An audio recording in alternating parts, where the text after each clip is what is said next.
Good morning.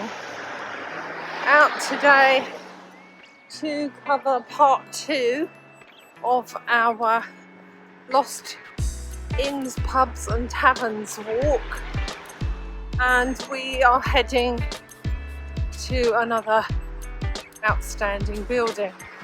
Here this morning at Ipswich Quay. I'll just turn around so you can see behind me. It's lovely out this morning. Definitely not as cold as it was yesterday.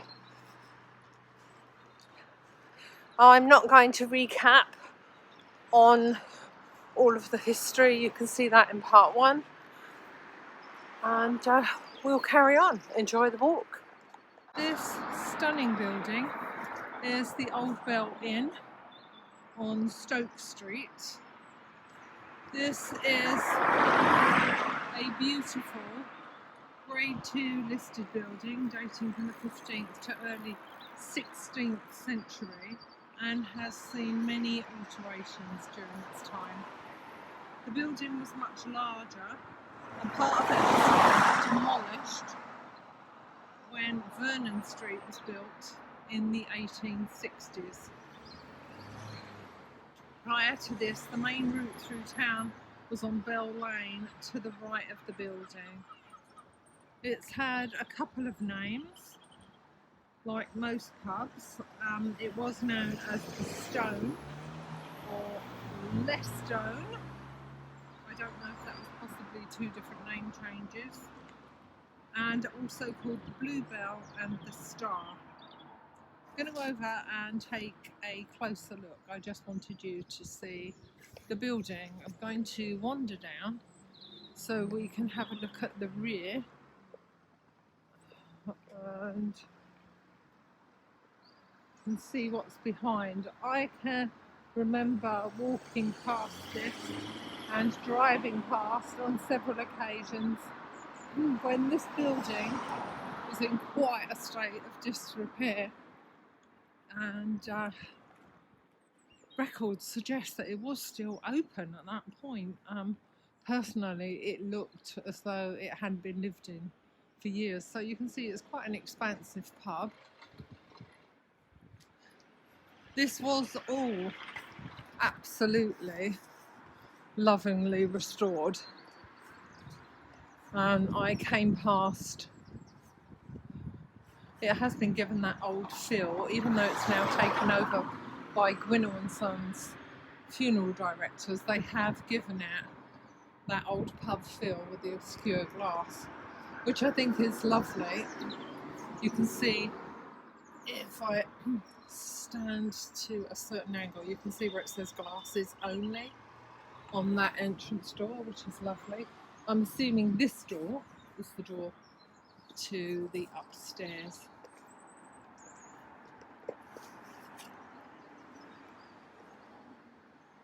It still sports the old pub sign.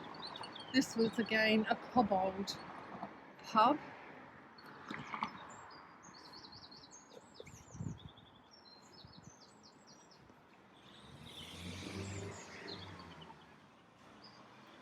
This is Bell Lane.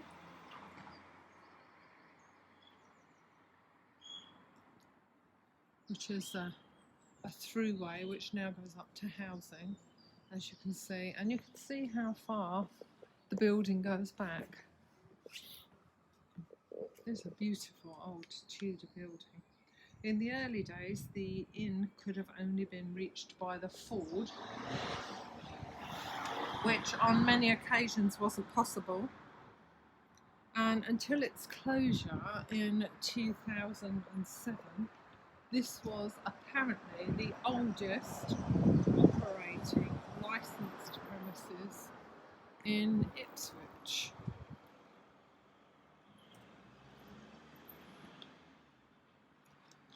The building was gutting and restored by its owners. I'll see if I can find any pictures that I may have taken back in the day when it was being refurbished. That would have been well before COVID. This ornate post on the building is carved by a Mr. Ringham, and as you can see, there's with a serpent-like tail and the bell at the top. I don't know if the rest has been covered over. It does look like it has like a barge board covering. It may have been to protect whatever was there, because people may have been messing with it. This Mr. Ringham, he was an eminent 19th century wood carver, and it features the bell with the clapper and the cat-like feature, which is said to relate to the nursery rhyme Ding Dong Dell, Pussy's in the Well. So as you can see, fabulous building, no longer a pub, which is a shame, but definitely in use. Okay, let's carry on. This building at 38 Old Cattle Market here, the Tudor style with the roof windows, that was the Blue Coat Boy pub. This was built in 1620, although it looks deceptive because it doesn't look that old unless you look at the roof. It was extended in both the 18th and 20th centuries. This pub was very popular with black servicemen during World War II, as pubs were still segregated during this period. I know what you're thinking. Good enough to fight together, but not good enough to drink together.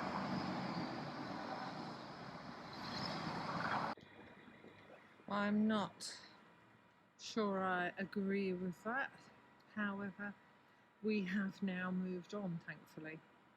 This was originally a tolly pub. The Blue Coat ceased operating as a pub in 1986 and was used for a variety of things, which included shops and offices, and it has also been a nightclub, and I think the signs outside suggest it could again be a nightclub. I can see Odyssey and Pulse, so whether that's one of the same or these are signs of businesses that have moved on. There isn't any other information about the Blue Coat Boy. It is a connotation on the old Blue Coat Boy school days, which there is lots of information about online, so please do take a look. We're going to move on now onto Brook Street and have a look at what was once the Coach and Horses. This white building here has very little history behind it. The building is between 47 and 49 Upper Brook Street.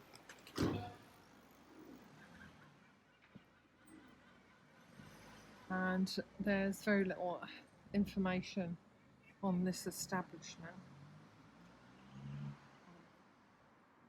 other than where it stood. Now, it was one of 3 inns along this road. We have the Fox Inn, we have the Coach and Horses, and we have the Cock and Pie. The Cock and Pie is the only one still remaining. The Fox closed in 1970, and we'll just have a look at the Coach and Horses, which is just along, with all the roof windows here. And it had been an inn since 1732. There was a booking office which had stables at the rear of the building.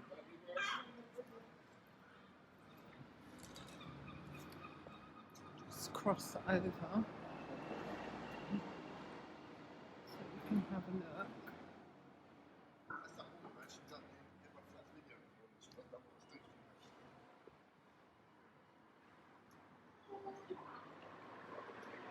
So this would have been the rear yard The coach and horses was listed by 1855 as a posting house, and in 1874 as commercial and family hotel and posting house. So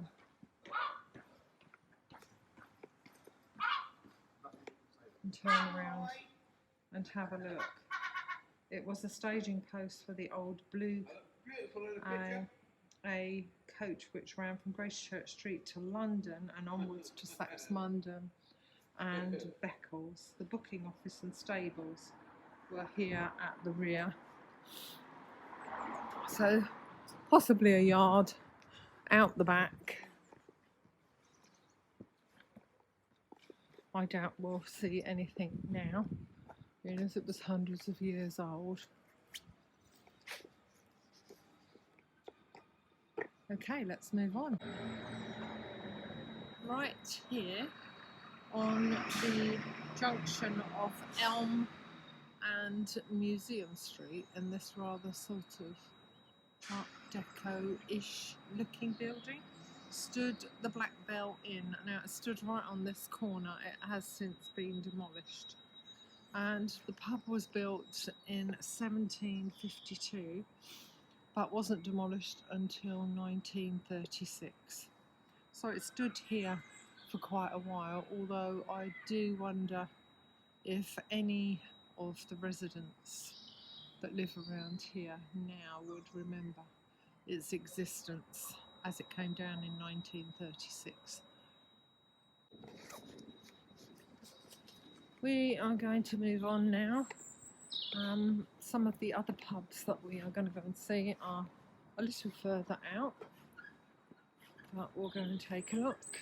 We're just coming past St Mary at Elms, lovely church which I have covered on other videos. This stunning building here was the Unicorn Hotel. It stands at number 224 Orwell Place. The Unicorn Brewery was opened in 1886, although there was originally a catchpole brewery on the site from 1839, and they owned it until 1923 when the Kobolds purchased it. There was originally a street named Stepples Street, and that ran across here, and the Stepples were put in place because people used to use it to avoid the flood waters from the wash that ran from Upper Orwell Street.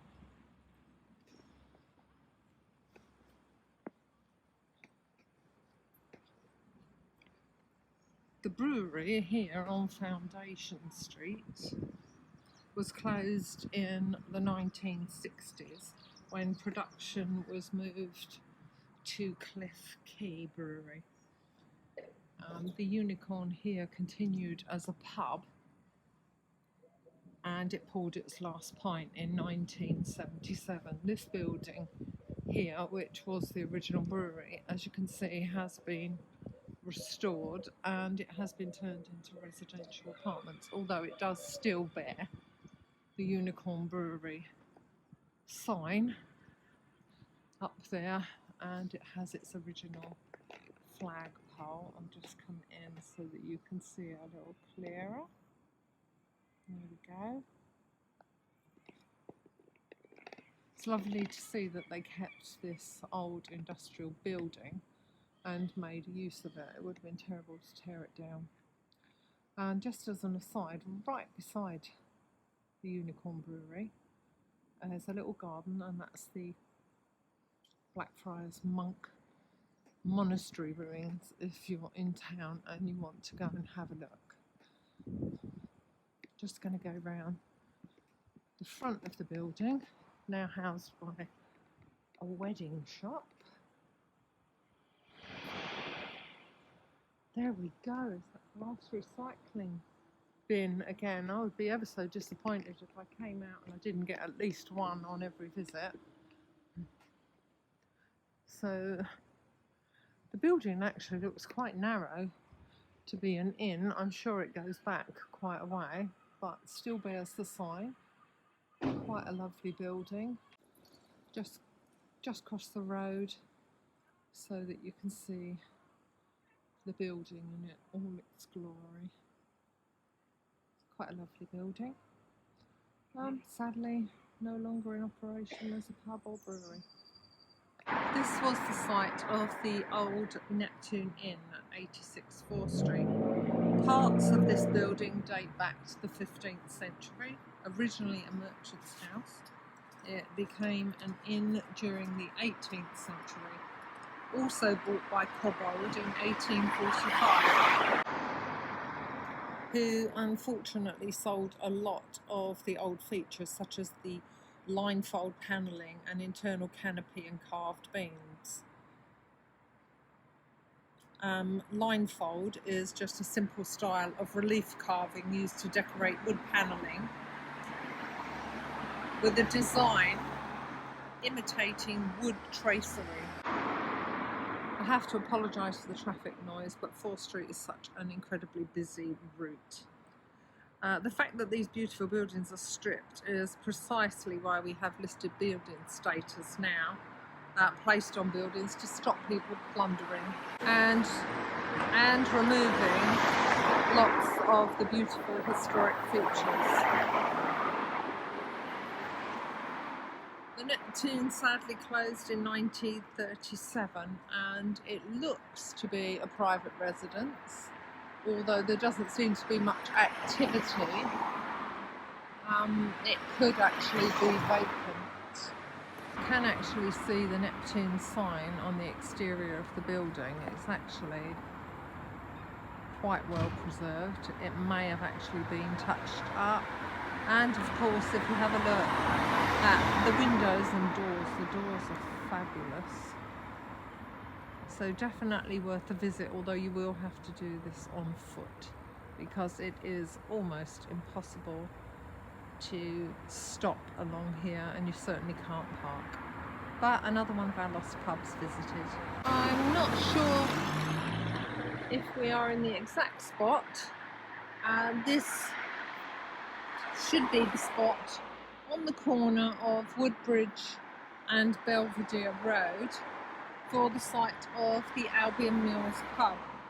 That was built around 1881 and it was demolished in 1995 when Bristol's took over the whole site, and it is now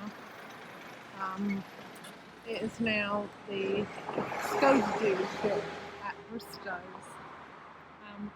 Older residents may remember it standing here.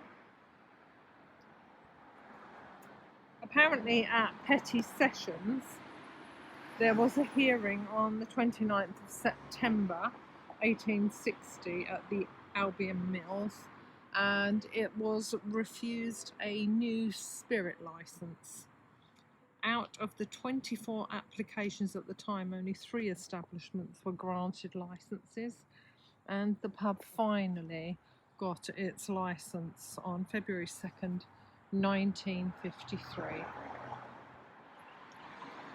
but was demolished in 1995. Must have been quite an old pub. I'll see if I can find some old photographs. Ipswich Society may have some and may allow me to use them. Be interesting to see exactly what it looked like.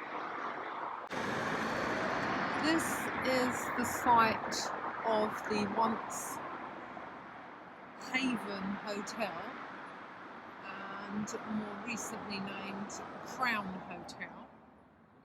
This was built in 1928. It's a handsome looking building and it began life as the Haven Hotel. It was built by the famous Tolmarsh Breweries and it was one of its estate pubs. So it was basically known as a Tolly Folly, as its design was based around Helmingham Hall, which was the home of the Tolmarsh family. It became the Crown in 2007 and unfortunately it closed under that name in 2009. It's now a residential building.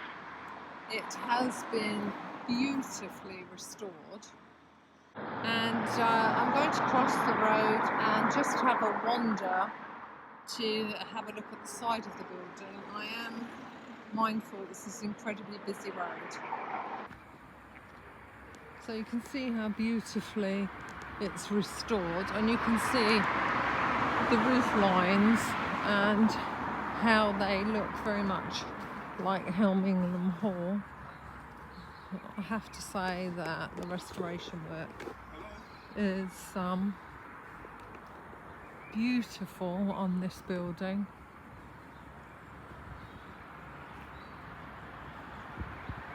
It's absolutely lovely.